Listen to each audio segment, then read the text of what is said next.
Halo semuanya, kembali lagi bersama saya Madianto dengan tema Minimalis Indonesia.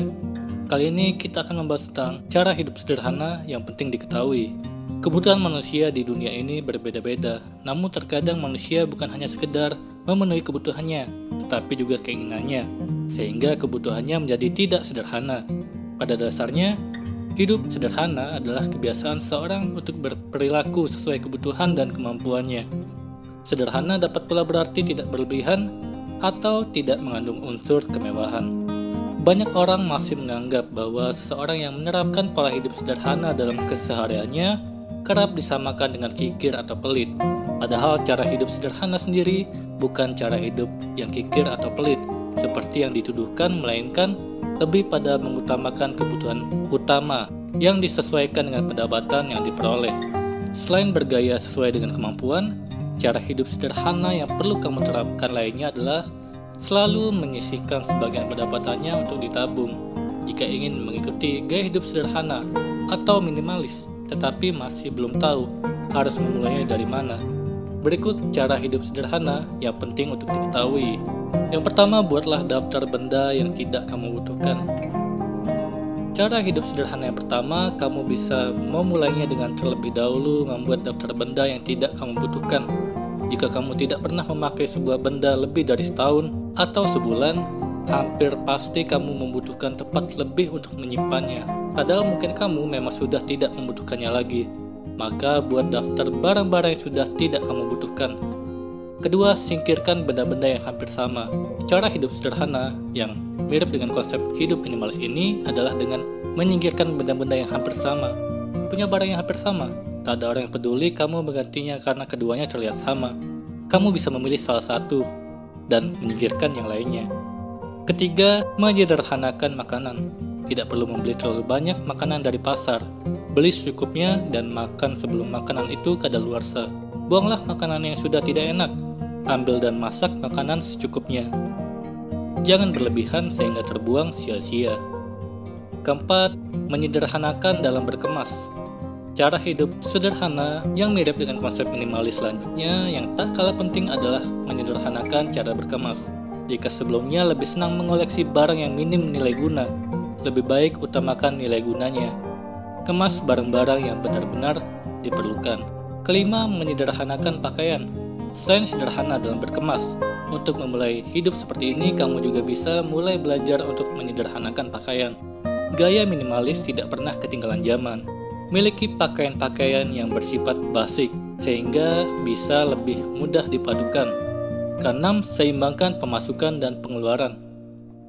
Cara hidup sederhana selanjutnya ialah menyeimbangkan pemasukan dan pengeluaran. Ini prinsip penting untuk menjaga hidup kamu agar tetap bahagia. Jika ada benda baru yang kamu beli, maka harus ada pula benda lama yang keluar. Prinsip demikian akan membuat kamu lebih mudah untuk hidup sederhana dan minimalis. Ketujuh, perhitungkan kemampuan keuangan. Untuk bisa menjalani hidup yang lebih hemat, kamu bisa memulainya dengan memperhitungkan kemampuan keuangan. Hitunglah seberapa banyak uang yang diperoleh dan hitunglah seberapa banyak uang yang dikeluarkan. Dari situ paling tidak kamu akan mengerti kemampuanmu dan lebih bijak dalam kehidupan. Selain memahami perhitungan kemampuan keuangan, untuk memulai hidup minimalis dan bahagia, kamu perlu membiasakan diri untuk berhemat dan suka menabung. Sekali lagi, hidup hemat tidak sama dengan hidup kikir.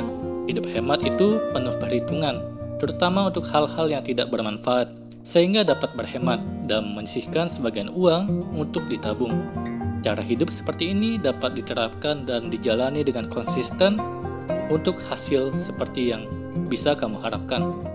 Kali ini kita akan membahas tentang kesalahan keuangan yang bisa membuat kita menyesal. Penyesalan dalam hidup ini adalah sesuatu yang tidak bisa kembali. Ada banyak hal yang terkadang membuat kita menyalahkan diri sendiri terus-terusan. Salah satunya adalah penyesalan karena masalah finansial atau masalah keuangan. Kalau kamu saat ini sedang menyesali keputusan keuangan yang diambil, itu berarti kamu sedang mengalami kerugian yang lumayan besar. Penyesalan karena masalah keuangan umumnya terjadi karena telah terlanjur membeli sesuatu yang ternyata tidak dibutuhkan, atau malah karena menyesal telah membeli sesuatu tersebut. Bahkan penyesalan tersebut bisa menghantui seumur hidup, sebab memberi efek jangka panjang pada masa depan nanti. Sebisa mungkin, kamu harus menghindari penyesalan karena masalah keuangan tersebut dengan cara yang bijak tentunya. Berikut beberapa keputusan keuangan yang bisa membuat kamu menyalahkan diri sendiri terus-terusan yang sebaiknya kita hindari. Yang pertama, belum mulai sisihkan uang untuk tabungan pensiun. Mungkin karena merasa masih muda, kamu belum memikirkan masalah pensiun, sebab itu masih cukup lama. Tapi, kamu sebaiknya ubah mindset seperti ini. Karena menyisihkan uang untuk dana pensiun tidak ada salahnya. Semakin dini mengumpulkan dana untuk pensiun, semakin besar uang pensiunmu. Kedua, pakai tabungan pensiun bukan untuk masanya. Setelah rajin menabung untuk dana pensiun, tiba-tiba saja kamu tergoda ingin membeli produk pakaian bagus yang sedang memberikan diskon saat ini. Kemudian kamu berpikir, kapan lagi bisa mendapatkan produk eksklusif yang sedang diskon tersebut. Kamu pun mengambil sebagian uang dari tabungan pensiun dengan alasan, hanya kali ini saja. Sebaiknya kamu hilangkan kebiasaan seperti ini, sebab tabungan yang disisihkan untuk digunakan pada masa depan nanti bukanlah digunakan kapan saja seperti keadaan yang hanya untuk membeli keinginan semata. Ketiga, tanpa bekal yang cukup, ikutan investasi. Bagaimana jadinya? Kalau seorang pilot tidak mengetahui cara untuk terbang, pastinya dia akan kebingungan sendiri dan akan membahayakan penumpangnya. Sama halnya kalau kamu ingin mulai berinvestasi dengan harapan keuntungan, tapi kamu kenyataannya tidak memahami investasi tersebut. Begitu banyak orang terkena tipu daya dari beberapa jenis investasi yang ternyata bodong. Sebaiknya pelajari terlebih dahulu sebelum memulai investasi agar benar-benar mendapat keuntungan. Keempat, melakukan perhitungan yang keliru dalam membeli properti. Membeli rumah, apalagi dilakukan secara kredit, adalah salah satu keputusan jangka panjang yang akan mempengaruhi keadaan finansialmu saat ini hingga di masa depan nanti. Karena itu, kamu sebaiknya benar-benar melakukan perhitungan yang jeli saat hendak membeli rumah agar terhindar dari kerugian. Terapkan kebiasaan mengatur finansial dengan baik. Beberapa keputusan yang salah sebetulnya terjadi karena sebagian orang tidak mampu mengatur keuangannya sendiri. Jangan jadikan tabungan sebagai uang yang bisa diambil kapan saja. Dan jangan bangga dengan banyaknya utang. Aturlah keuangan dengan maksimal lewat menabung dan menyimpan uang secara tepat. Lunasi utang tepat waktu dan hiduplah dengan sederhana. Kali ini kita akan membahas tentang penyesalan di usia 50 tahun. Tanpa kita sadari, hampir setiap harinya usia kita selalu bertambah dan bertambah. Maka tidak jarang, beberapa orang seringkali melakukan hal-hal yang kurang penting, khususnya saat masih muda atau remaja. Bukan berarti kamu tidak akan sadar, tapi kebanyakan orang akan menyadari kesalahan-kesalahan tersebut saat usianya sudah menginjak 50 tahun ke atas. Saat menginjak usia 50 tahun ke atas, kita akan merasakan penyesalan-penyesalan dengan hal-hal yang pernah dilakukan saat muda. Agar kamu tidak menyesal dan bisa berbenah diri dari sekarang, berikut ini beberapa contoh penyesalan dari beberapa orang yang dirasakannya saat memasuki usia 50 tahun. Yang pertama, tidak mempunyai tabungan masa depan. Saat usia menginjak 50 tahun dan kamu masih belum punya tabungan masa depan, hal pertama yang akan kamu rasakan adalah sebuah rasa penyesalan. Mengapa saat muda kamu tidak menyisihkan uang untuk tabungan masa depan? Meskipun di usia ini, kamu masih bisa mendapatkan penghasilan, tetapi tetap saja, tabungan ini akan banyak membantu dan sangat kamu perlukan. Makanya saat masih muda dan masih produktif dalam bekerja, cobalah untuk menyisihkan penghasilan untuk ditabung dan jangan digunakan untuk hal-hal yang kurang bermanfaat. Jangan pernah malas untuk menabung untuk masa depan. Kedua, membuang-buang waktu dengan hal-hal yang tidak perlu. Sekarang ini kamu masih sering menggunakan waktu untuk hal-hal yang tidak bermanfaat. Apakah demikian? Percayalah, hal ini akan kamu sesali saat usia kamu sudah menginjak usia 50 tahun. Bukan tanpa sebab, karena di usia itulah banyak sekali hal-hal yang tidak bisa kamu lakukan. Seperti saat kamu masih muda. Seperti punya tenaga yang sangat kuat dan ingatan yang masih tajam. Makanya selagi kamu masih muda, cobalah untuk memanfaatkan waktu kamu dengan hal-hal yang bermanfaat, seperti bekerja keras, belajar sebanyak mungkin, membantu orang lain dan membuat bahagia orang-orang yang ada di sekitar kamu. Ketiga, tidak membiasakan hidup sehat dan tidak mengkonsumsi makanan yang sehat. Percaya atau tidak, saat usia menginjak 50 tahun ke atas, akan banyak sekali hal-hal kurang baik yang kamu rasakan pada tubuh. seperti mudah lemas, obesitas, hingga mudahnya terkena penyakit. Tentunya hal itu terjadi karena di saat usia muda kamu tidak membiasakan hidup sehat dan tidak mengkonsumsi makanan yang sehat. Mulai dari sekarang, cobalah untuk tidak mengkonsumsi makanan yang kurang sehat seperti alkohol, makanan berminyak, hingga makanan terlalu pedas. Tidak hanya itu, cobalah untuk membiasakan hidup sehat dengan berolahraga dan menjaga kebersihan lingkungan, dan ingat, jangan sampai kamu menyesal. Keempat, pernah menyerah saat mengejar sebuah impian. Hampir semua anak muda pasti punya sebuah mimpi dan cita-cita, namun tidak semua orang mampu meraih dan mendapatkan cita-cita tersebut. Alasannya adalah karena beberapa orang gampang menyerah dan kurang bekerja keras saat meraih sebuah impian yang sebelumnya diinginkan. Jatuh dan gagal adalah hal yang wajar dalam sebuah perjuangan.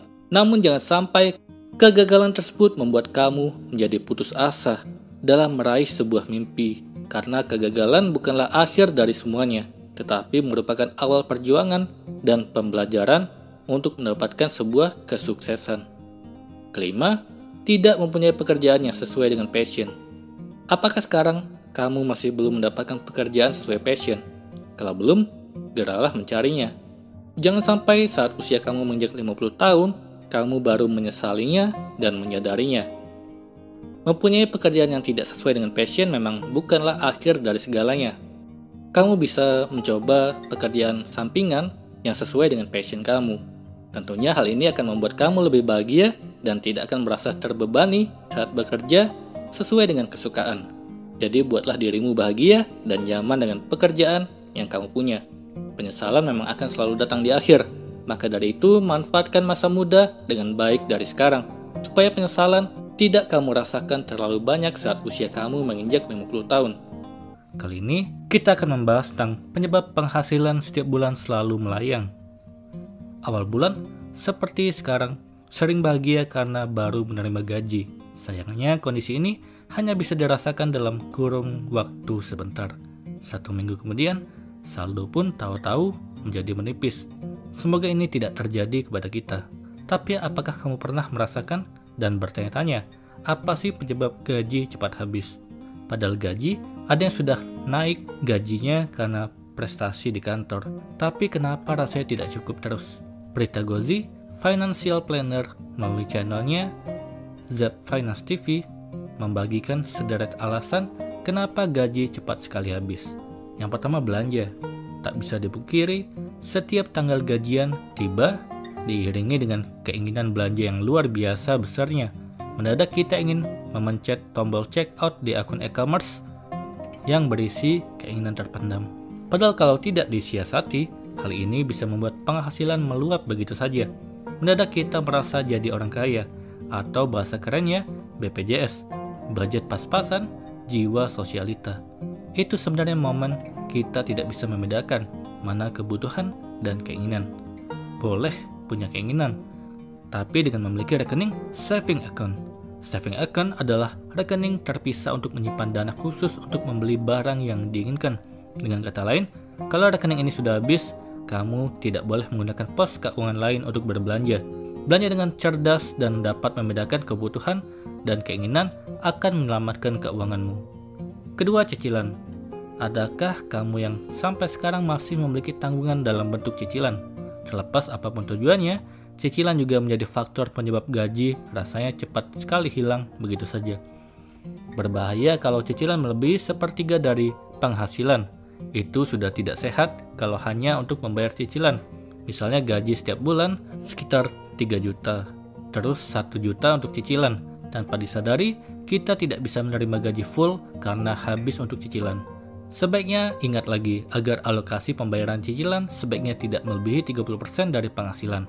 Selesaikan segera cicilan yang ada agar memudahkan kita menganggarkan dana untuk menabung dan berinvestasi sesuai tujuan yang diinginkan.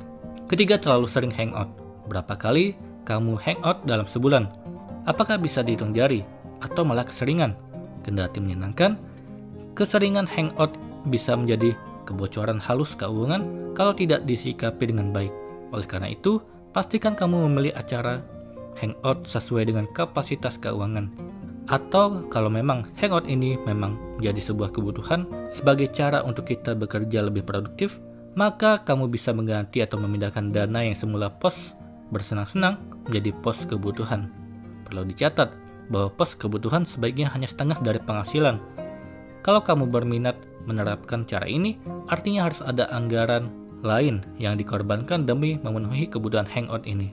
Pastikan hal ini tidak mensabotase dana darurat, bahkan alokasi, tabungan, dan investasimu.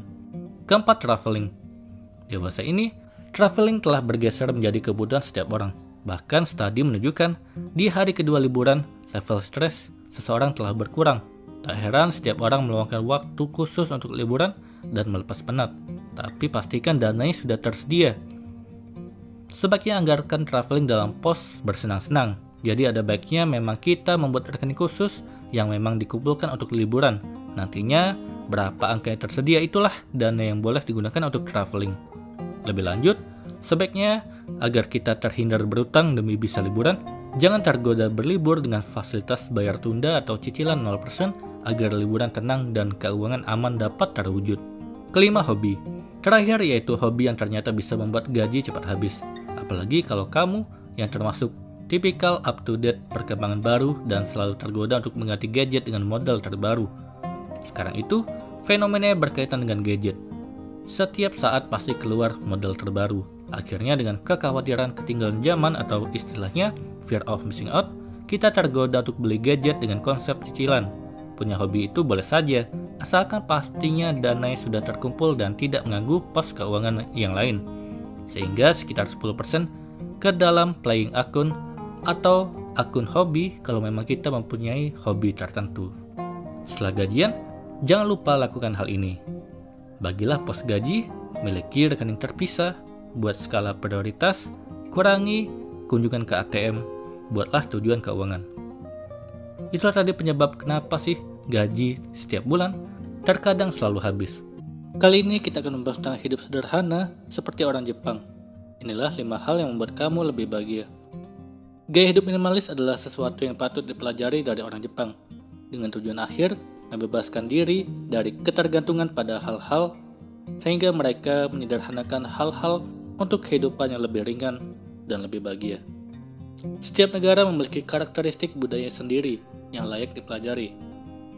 Orang Jepang punya kesederhanaan, sementara di negara lain, orang-orang berusaha keras untuk mencapai lebih dan lebih lagi. Orang Jepang lebih memilih gaya hidup sederhana, meminimalkan detail yang tidak perlu untuk menikmati kekayaan hidup. Berikut adalah contoh kesederhanaan orang Jepang. Yang pertama, menyingkirkan hal-hal yang mempengaruhi suasana hati sepenuhnya. Kunci orang Jepang bekerja secara efisien dan produktif adalah minimalisme. Hal-hal yang memperlambat kemajuan atau tidak merangsang kegembiraan dalam hidup dihilangkan. Penelitian menunjukkan bahwa kita semua memiliki kemauan. Tetapi jika kita dapat membangun kebiasaan, otomatis kamu tidak perlu berusaha keras untuk mengendalikannya. Kedua, ruang minimalis. Kebanyakan orang perkotaan di Jepang tidak memiliki ruang keluarga yang sebenarnya. Ruang hidup yang terbatas, mereka perlu menyederhanakan segala kemungkinan. Alih-alih membeli rata-rata 20 kaos karena sedang obral, orang Jepang memilih untuk membeli 3 kaos yang pas untuk mereka. Orang Jepang juga lebih suka pergi ke perpustakaan untuk membaca buku. Mereka juga jarang menyimpan laci yang diisi dengan tutup pena tua, pengisi daya telepon, dan kartu lama, atau barang-barang lainnya yang tidak selalu bisa dimanfaatkan lagi. Ketiga, katakan tidak pada junk food. Di Jepang, orang tidak makan junk food untuk melawan rasa lapar atau menghabiskan waktu. Orang Jepang hanya makan 3 kali sehari dengan nutrisi dan energi yang lengkap.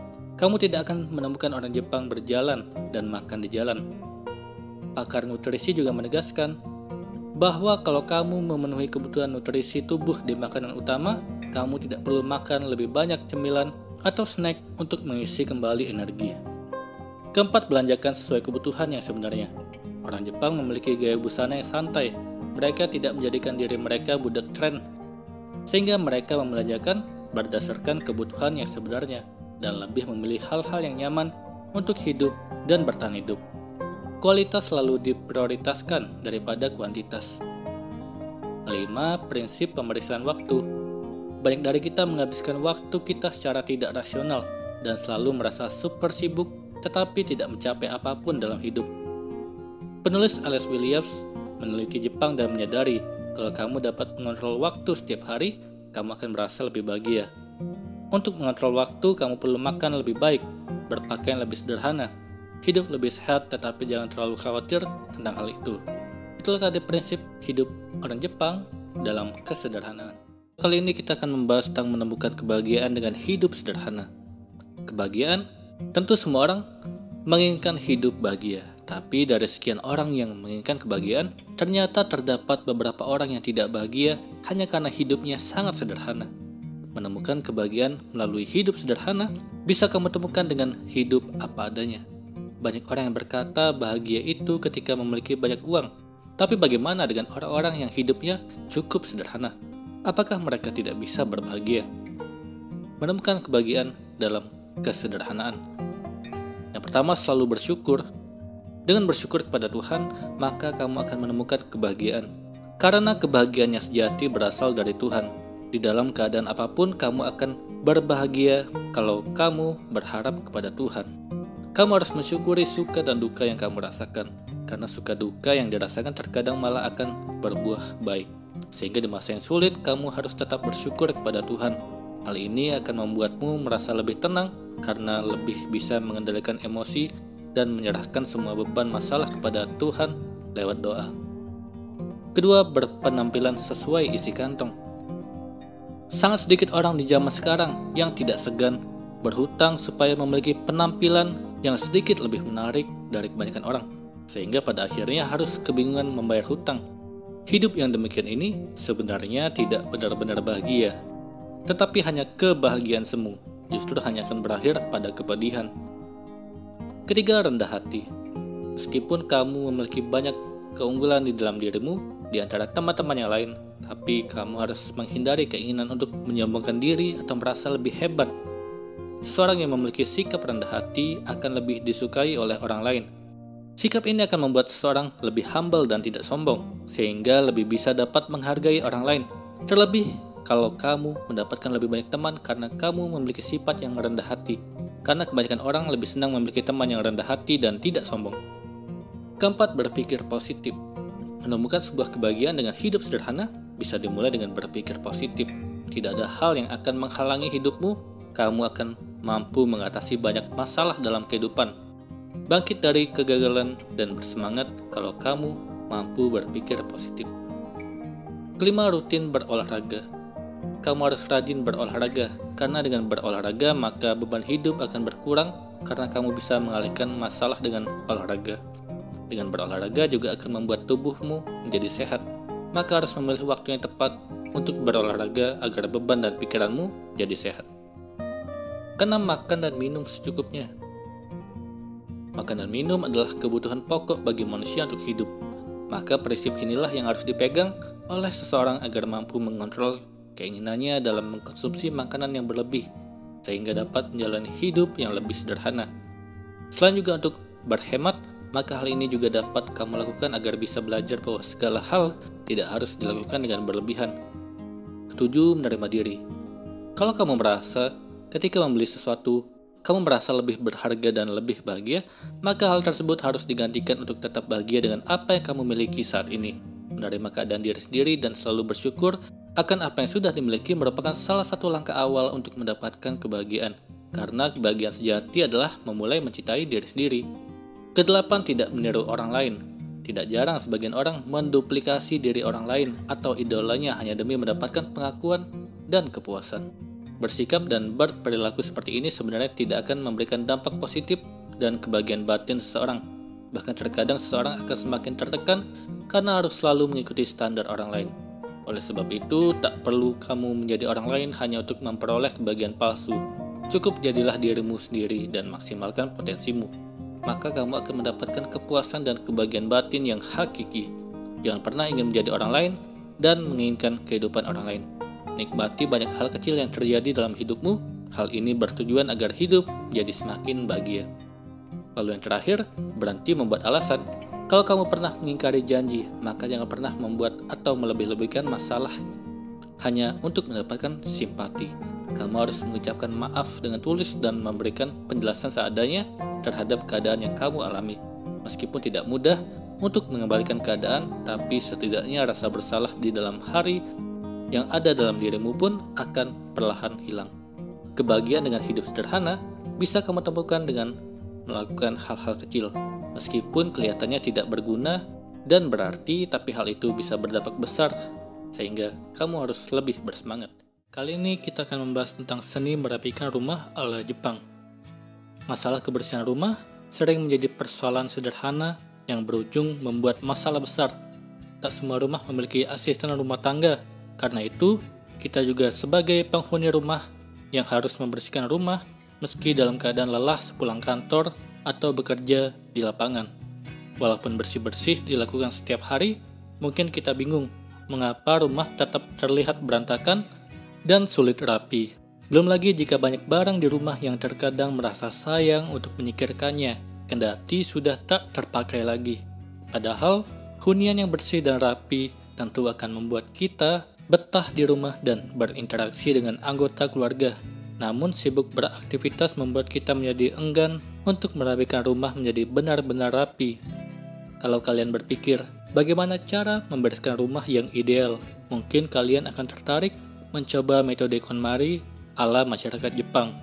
Lebih dulu populer di negeri matahari terbit, metode KonMari ditemukan oleh Marie Kondo, seorang konsultan kerapian dan penulis buku yang sudah gemar membereskan rumah sejak kecil. Kendati dikenal sebagai negara canggih dan rajanya teknologi, nyatanya Jepang masih mengedepankan prinsip tradisional dalam merapikan rumah. Pada dasarnya, metode merapikan rumah ala warga Jepang ini memiliki dua aktivitas inti, yaitu decluttering atau menyingkirkan barang yang sudah tak diperlukan lagi, dan organizing atau mengatur barang. Namun jangan salah, mengatur ala Jepang ini tidak sembarangan karena ada beberapa prinsip berbenah yang harus dipenuhi agar kerapian rumah dapat tercipta dengan sempurna. Berikut ini cara yang tepat untuk membersihkan rumah ala Jepang. Yang pertama, komitmen pada diri sendiri. Ini adalah hal yang utama. Menurut metode KonMari, membereskan rumah harus dilakukan segera. Jangan menunda dengan alasan apapun. Salah satu penyebab rumah berantakan adalah kebiasaan penghuninya yang kerap menunda dan hanya membereskan dengan dicicil sehingga tidak tuntas. Selain itu, pastikan kalian memiliki mindset yang sama dengan anggota keluarga lainnya dalam hal beberes rumah. Kedua, singkirkan barang tak terpakai. Selama ini tentunya banyak sekali barang tak terpakai yang masih saja disimpan dengan alasan sayang untuk membuangnya. Kekeliruan lain mengapa rumah sulit rapi yaitu hanya terfokus pada pola pikir asalkan rumah rapi, bukan menyortir dan mengurangi barang yang ada. Hal ini menyebabkan terlalu banyak barang yang menumpuk, apalagi kalau tempat menyimpannya miring. Tentu tidak akan membuat rumah menjadi rapi. Padahal tahukah kalian, barang-barang tersebutlah yang menciptakan kesan rumah menjadi kotor, sempit, dan berantakan. Jika kalian memang tak ingin membuangnya, maka pastikan ada gudang tempat penyimpanan di rumah. Ketiga, selalu letakkan barang pada tempatnya. Pastikan semua barang-barang di rumah kalian berada pada tempatnya, terutama setelah selesai digunakan. Letakkanlah peralatan dapur di tempatnya. Jangan biarkan tergeletak di ruang makan. Begitu pula dengan buku-buku dan benda lainnya. Setelah menggunakannya, maka kembalikanlah ke tempat semula. Keempat, siapkan kotak sepatu. Jangan biarkan sepatu diletakkan di tempat yang sembarangan. Meski di dekat pintu sekalipun, upayakan harus diletakkan dalam rak atau kotak sepatu. Selain memastikan bahwa debu yang menempel tidak akan menyebar ke dalam rumah, menggunakan kotak sepatu juga akan membuat rumah terlihat lebih rapi. Kelima, mulailah dari hal kecil dan kebiasaan. Jangan terpaku untuk membereskan hal-hal besar setiap hari. Mulailah dari hal kecil, seperti mengembalikan barang ke tempatnya. Dari kebiasaan inilah tentunya tugas untuk membersihkan rumah akan semakin mudah. Jangan lupa membuat jadwal menyapu, mengepel, dan lainnya agar tak perlu setiap hari dilakukan. Keenam, kelompokkan pakaian pada tempatnya. Dalam menyusun pakaian di lemari, juga sebaiknya disesuaikan dengan jenisnya. Kamu mungkin tidak akan mengenakan jaket setiap hari.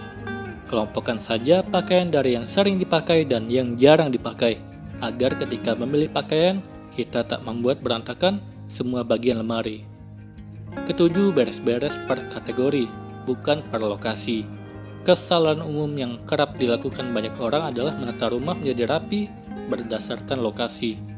Yang menarik, metode KonMari memiliki urutan barang yang harus lebih awal dirapikan.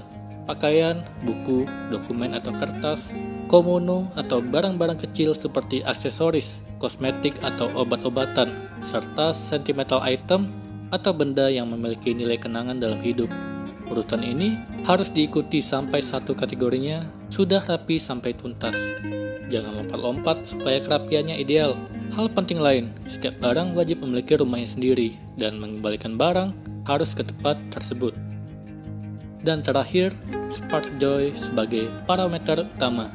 Selain mengenal fungsi barang, ada satu elemen yang ditekankan dalam metode KonMari, yaitu Spark Joy. Dengan kata lain, saat membereskan rumah, pastikan kalian benar-benar hanya menyimpan barang yang memang bermanfaat serta memberikan energi yang positif dan bahagia untuk penghuni rumah. Selain itu, barang yang telah disortir bukan dibuang, namun disumbangkan kepada orang lain yang membutuhkan. Jika ingin memulai, kalian bisa menulis harapan apa yang ingin dicapai saat membereskan rumah dan pastikan untuk menyediakan waktu untuk melakukan aktivitas ini, misalnya saat akhir pekan. Idealnya, bersih-bersih dilakukan maksimal 5 jam dalam sehari, saat situasi hati sedang nyaman dan bahagia untuk menata rumah agar hasilnya optimal. Biasanya, metode ini memakan waktu 3-6 bulan hingga benar-benar tuntas. Namun itu tergantung pada jumlah anggota keluarga dan banyaknya barang yang ada di rumah. Tak hanya rumah yang rapi, dengan metode ini kalian akan mampu menahan hasrat untuk berbelanja dan mengetahui dengan pasti apa yang benar-benar dibutuhkan dalam hidup. Yang tak kalah penting, tentunya rumah pun menjadi nyaman di setiap sudutnya. Itulah tadi cara masyarakat Jepang membersihkan rumah. Apakah kamu tertarik melakukannya di rumah? Semoga ini bermanfaat. Sekian dan terima kasih.